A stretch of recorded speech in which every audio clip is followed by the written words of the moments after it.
میں ایک ایسی لڑکی ہوں جس سے لوگ نفرت کرنے لگے ہیں، حالانکہ میں کسی قابل نفرت کام کی مرتکب نہیں ہوئی۔ اگر میرے والدین زندہ ہوتے تو شاید وہ بھی مجھے اپنی بیٹی کہوانا پسند نہ کرتے۔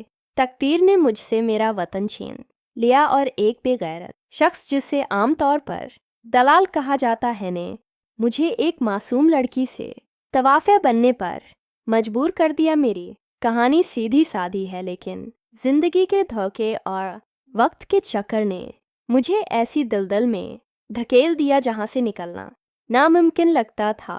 میں ملتان کے قریب ایک گاؤں کی رہنے والی ہوں۔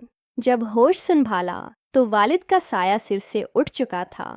ہم 3 بہنیں تھیں اور میں سب سے بڑی تھیں۔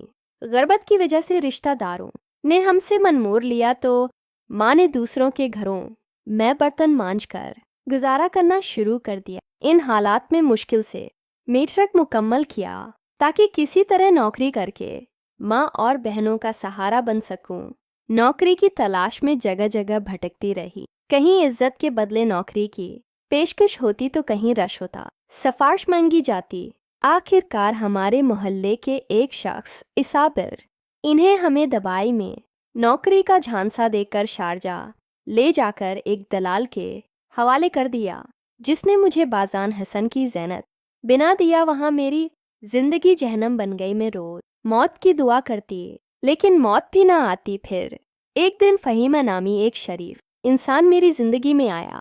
اس نے میری حالت دیکھی اور پوچھا، کیا تم واقعی یہاں رہنا چاہتی ہو؟ میں نے اپنا سارا دکھ اسے سنایا۔ اس کے دل میں رحماں گیا اور اس نے مجھے وہاں سے نکال کر اپنی بیوی بنا لیا۔ ہم نے نکاح پڑھوایا اور وہ مجھے پاکستان لے آیا۔ لیکن جب فہیم کے گھر والوں کو پتہ چلا کہ میں کون ہوں تو انہوں نے ہمیں الگ رہنے پر مجبور کر دیا۔ ساس نے کہا، اگر تمہیں پہلے بتاتے تو ہم تمہیں اپنے گھر میں نہ آنے دیتے۔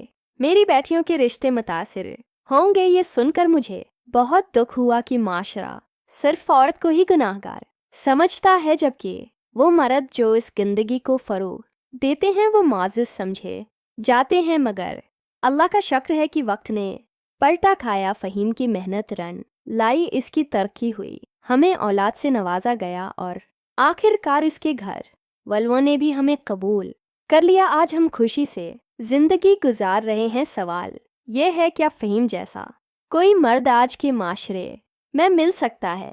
اور نہیں تو پھر عورتوں کو طواف بننے پر کیوں مجبور کیا جاتا ہے؟ آخر کیوں صرف عورت ہی گناہ گار ٹھہرائی جاتی ہے، جبکہ اس گندگی میں ملوث مرد معزز رہتے ہیں؟ آپ کی رائے کا انتظار رہے گا۔